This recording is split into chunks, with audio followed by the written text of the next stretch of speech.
Hello. Hey, I've got a question for you. Where is God? Where is hell? Who is Satan? Who is the devil? Who is Lucifer? Well, as soon as you start to externalize and personify these different figures on the outside world, like little men with horns or whatever running around, then the concept becomes difficult to actually use. And the words also, in different languages, mean different things. So in different languages you've got a different word for God, obviously. So let's look at some of the words. Let's begin with Satan. Well, Satan is the adversary or opponent created by God to test man, to see if what he's doing is really good. So somebody who might meet their adversary may think that the adversary is the baddie, when in actual fact they, unbeknownst to themselves, are doing bad, and the adversary is actually maybe the good one. So you might find yourself as the Satan, and that's what it's there for. The tester. It's not an external force, it's a concept. The devil, in other languages, Diablo, Teufel. Devil indicates two, or doubt.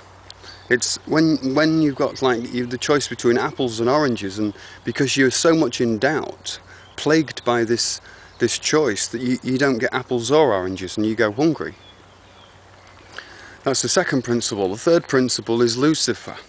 Lucifer is connected with the words lux, which means light, or light, logos, leg, lies.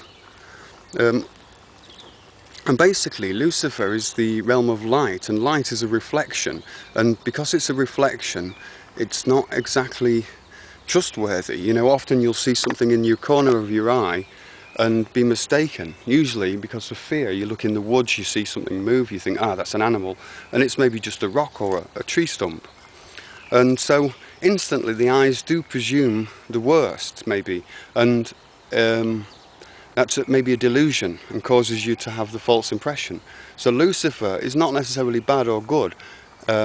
It's just the fact that light itself is not the most trustworthy of our senses, because it's a reflection. So if we look at the words hell, in German, hell means light. So it's hell here now. You've got hill, hell, hull, hole and hull. And so hill is the highest vantage point where you can see. Hell is a reflection of light, because obviously if you look at the light source you're just blinded. Everything you see is a reflection of, even my face, it's a reflection of my image. Hull or hall is a reflection of sound, and hole is, obviously hole, and hull is the bottom of boat. So these words are not bad or good, they're just principles and concepts, and that's really kind of important, I think, to understand. Otherwise you start getting scared of something that's not there and not really being able to apply those principles and see those principles in yourself. You know, at the beginning of the Bible it says God said, "Let there be light."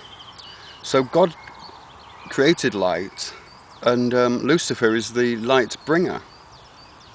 So God created light. What did God create light with? Sound. Did God create sound, or is God sound? Well, these are philosophies and these are concepts that many people can talk about, and a lot of religious scholars argue it, and sometimes they get a little bit misinterpreted in order to deliver the concepts to children or whatever. You know, obviously a child couldn't understand the concept of the inner spirit, maybe, because it's all dealing with words. But what the church did do is invented hell as a place where you go for damnation if you do bad deeds. Now this isn't true, and in the last years the Catholic Church has admitted that they invented hell and it doesn't exist. It doesn't exist in the Bible. Well, Saturn is the sixth planet. It's got a hexagonal at the top. It's got 9 rings, and it's Saturday, and Saturday is actually the Sabbath day, and Sabbath means sunbath, and it's like the day before God created light. There was the sound, and so the sun raises over the the horizon, so to speak, and becomes born on the Sunday. Again, these are concepts and principles, but as you can see, sound is like there first. In order to see, it's maybe good to just close your eyes and listen. You can feel the nature, you can feel the consciousness coming up through your feet. It's wonderful. Nature is divine. Nature is consciousness. Everything is consciousness in the universe. And so it doesn't matter so much which word we use, and we shouldn't argue about the word.